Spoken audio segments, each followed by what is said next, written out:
All right, man. So, Boomer Locksmith here, and I've got a Toyota Verso 2014. We're just going to do a simple key. We've been here to do a Toyota Verso before.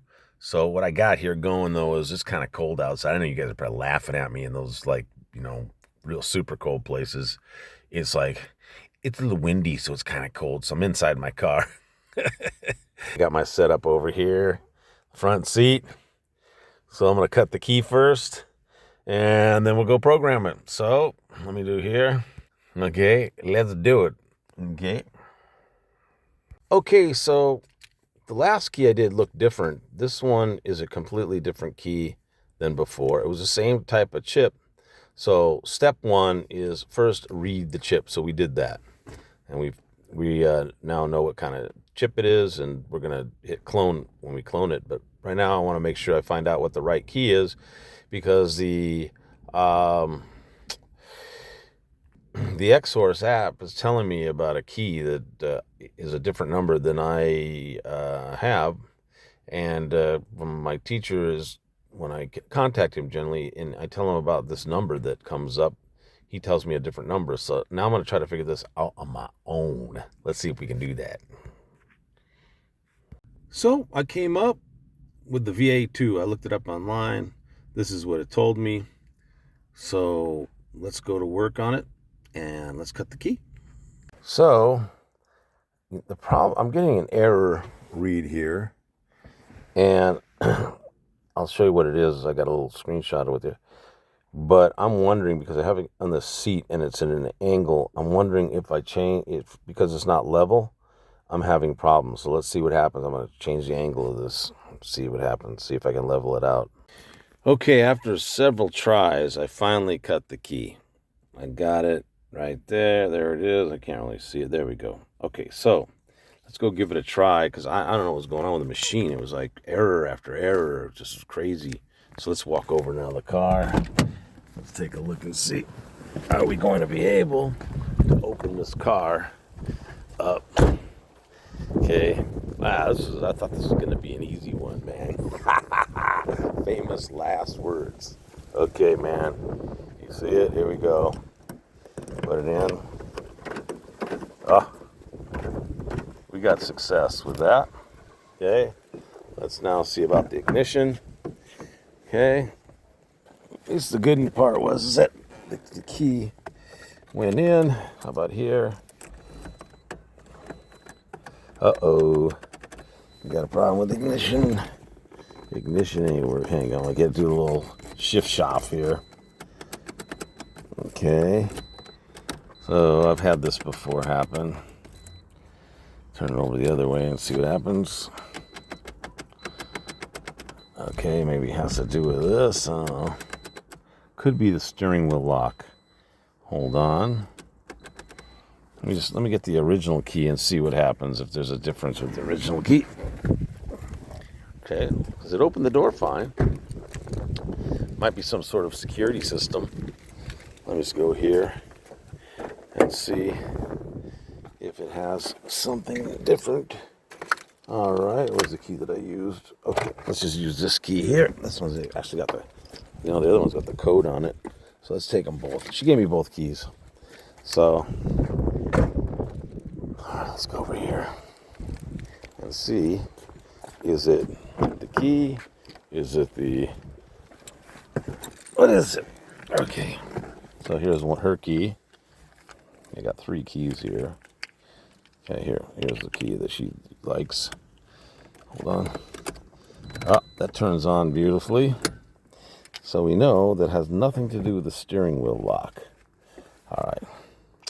So it might be just having to get the key to just, work it a little bit. Let's see where the difference might be in this key. I want to look at it here. Okay. Okay, there's that. And let's have a look at the... It's very interesting. Let's see if I can get them both together. I've seen it where the top part Let me just look at it because I'll have to turn this off and see what the problem is. Okay, so what was the problem? The problem was, because it works fine, the problem, and you really can't see anything here, I know. Anyway, the problem is that this key has to be, this part was banging into the side, so it couldn't go in deep enough. The key works. You know, you can see here now. See, oh yeah, see that? Doesn't work because the plastic parts have to pick it up a little bit. You know, have to move it out a little bit so it's away from it. Gently put in there. Oh, no, I gotta, again, it's still too close. So let me move this over more. Hold on. Yeah, you see, look. See that? Once I got the plastic off it, it works fine. So I'm gonna have to adjust that a little bit. So I'll have to see how that's going to play out here. So I'm going to look at it a little bit closer and we'll get back to you. It's okay, so we completed the job. The customer was happy. And I had a lot of problems. I don't know what was going on. It was like, took me 3 hours to do a very simple job. I was getting a lot of errors. I got error 38 a lot, 28, and I got error 17. So now I'm looking at what all these errors mean, and then I'm going to post them on here. I'll let you know what they are. Because it seems like that the machine is very sensitive to oxidization, also to the types of metals I'm learning. Very interesting. So I'm gonna figure out, you know, exactly what's going on here. I'm thinking there's something wrong with the machine. Never anything wrong with me, right? No, this time really I think there's something going on here that I don't know about, and that's what I'm gonna look into. Okay, so I found out from support that there's a thing called a connectivity test. And what I figured out just by looking online and checking with our buddy ChatGPT is that if there is anything that interferes with the connectivity between the probes and the cutter, it won't work. And that's what I was experiencing because the key that I was trying to copy, it was the customer's original key, it was black, it was oxidized, and that is going to cause a problem. Also dirt, anything that's interfere with the connectivity.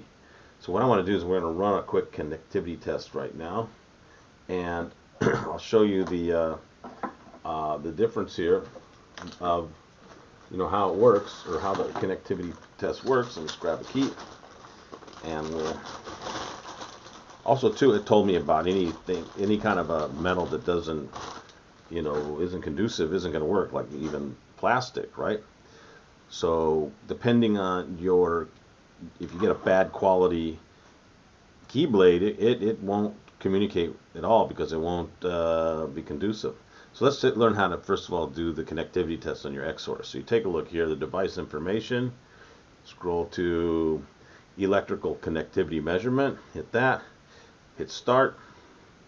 Okay, and then you just connect the key to it says right here, probe to clamp. You see that's going to work fine. That's looking good. It worked fine. Not going to work. It worked fine. Now let's try the cutter. Same thing. So we see there's no problem with connectivity. My problem was that because of the key was oxidized, so it wouldn't work. Simple as that. Fortunately, at home, when I went home, I found a key that was really oxidized. I tried it out. Same problem I experienced. Cleaned the key up. I used some WD-40 and a little sandpaper, very, very light sandpaper. I think I got it right here. What is this? You know, PA 6000 or something like that. What is that? There you go. You can see that. But I want to get a little brush to make it easier for me, and maybe some solution that takes off the oxidization, and that should do the job. Okay, there you go. I'm still going to check with support to see what the story is, if there's more I need to learn, but I think that's a basic good tip. Number one, make sure your key is clean, your blade is clean, and have some stuff around to clean it up, and then you shouldn't have any problems, but you should be able to get a clean cut.